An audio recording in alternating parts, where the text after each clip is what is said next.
Sábado 8 de enero de 2022. Tres mensajes del Evangelio de hoy, tomado del Evangelio de San Juan, capítulo 3, versículos del 22 al 30. Después de esto, se fue Jesús con sus discípulos al país de Judea, y allí se estaba con ellos y bautizaba.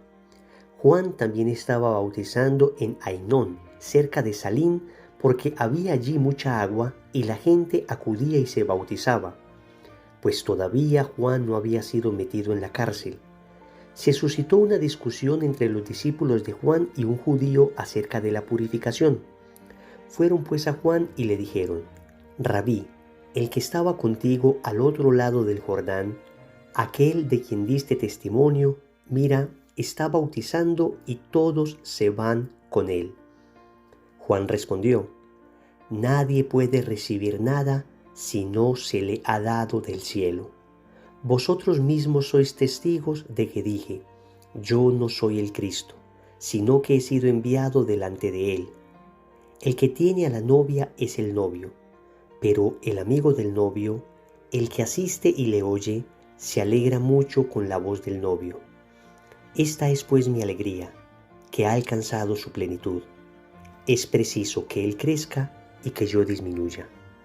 Palabra del Señor, gloria a ti, Señor Jesús. Una vez más, el Evangelio nos presenta la figura de Juan.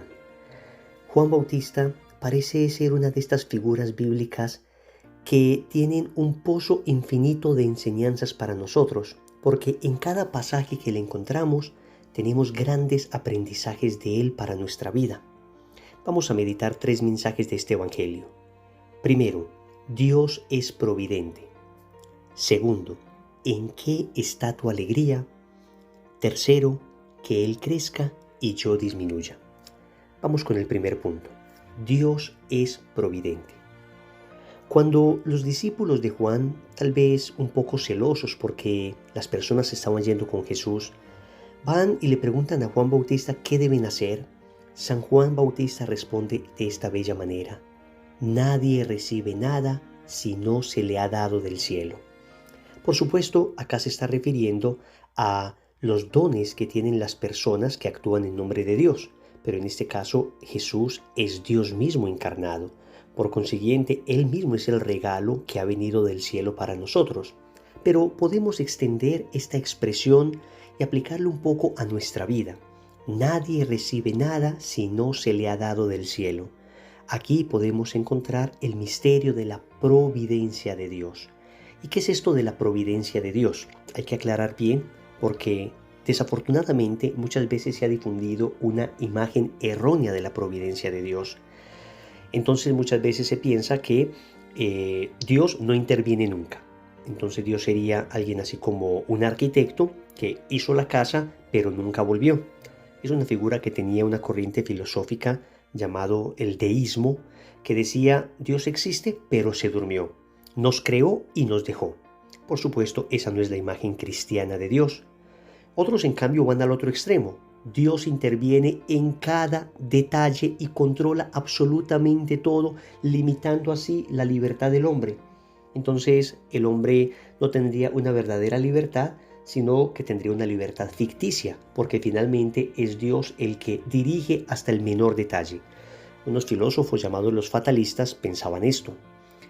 Otra figura errónea es pensar que Dios es un caprichoso, al estilo de los dioses griegos, ¿no? Entonces, si amanece de buen humor, interviene positivamente para el mundo. Si amanece de mal humor, interviene negativamente para el mundo. Borrémonos esas ideas equivocadas de la providencia divina y recordemos con San Juan Bautista esto: nadie recibe nada si no se le ha dado del cielo. Entonces, la figura más bella que nosotros tenemos para entender la providencia divina es la figura de un padre. Y Dios efectivamente es el Padre. Por consiguiente, cuando vemos un padre que cumple con su cometido, cumple lo que debe hacer, entendemos un poco el misterio de la providencia. Y digo un poco porque siempre hay cosas que permanecerán en el misterio. Pero cuando vemos un padre, vemos que el padre tiene de alguna manera el control del hogar. Pero en el hogar todos son libres. Incluso alguno puede libremente salir del hogar. Alguno puede libremente desistir o renunciar a su herencia, a su apellido, a la felicidad de pertenecer a ese hogar e irse de la casa y salir mal. Y sin embargo, el padre va a hacer todo lo posible para que ese hijo, esa esposa, esa persona permanezca en el hogar y permanezca de una buena manera. Y va a proveer todo lo necesario. Pero aún así, alguien también puede decir, es que aunque me dé alimento, no quiero comer. Finalmente, el hogar sale adelante, aunque haya algunos dentro de él que denosten al padre, algunos dentro de él que finalmente no quieran recibir nada de lo que está dando este padre. Algo así es la providencia de Dios. Él nos provee todo lo necesario para la salvación, absolutamente todo, pero finalmente nosotros decidimos si lo aceptamos o no.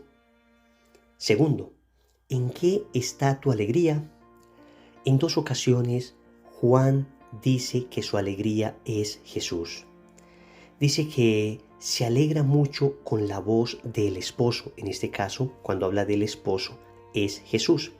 En el Antiguo Testamento era frecuente ver a Dios con la figura de un esposo y a Israel con la figura de una esposa. Vemos, por ejemplo, pasajes como el Éxodo capítulo 34, versículo 16, el Deuteronomio capítulo 31, versículo 16, Isaías capítulo 54, versículo 5, entre otros, donde se ve a Dios como un esposo y a Israel como una esposa.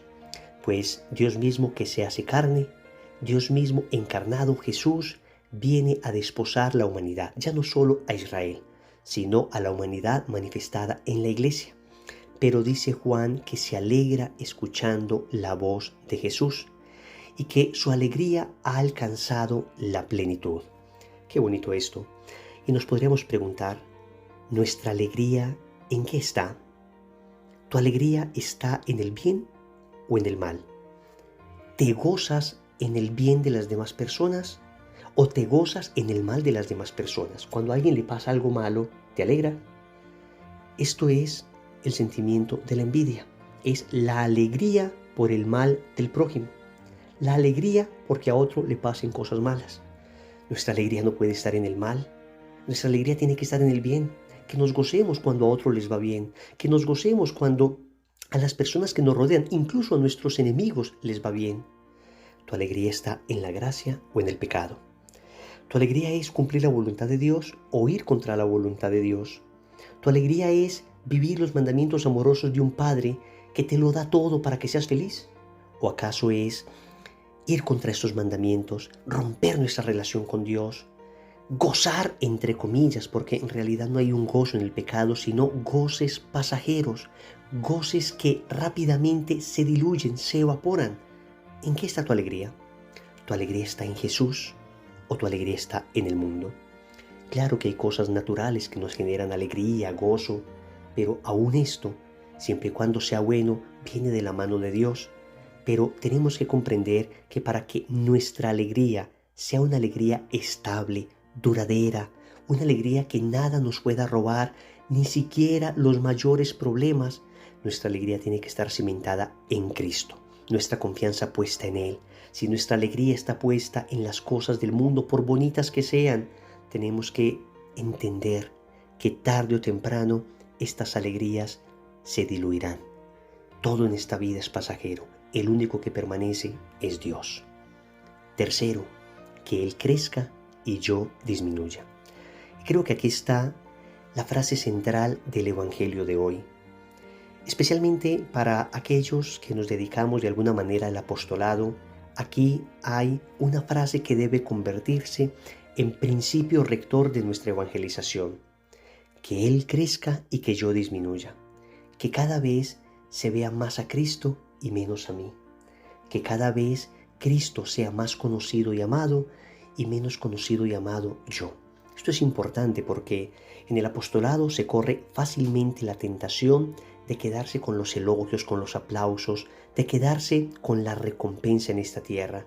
Pero el apóstol verdadero tiene que buscar la recompensa eterna.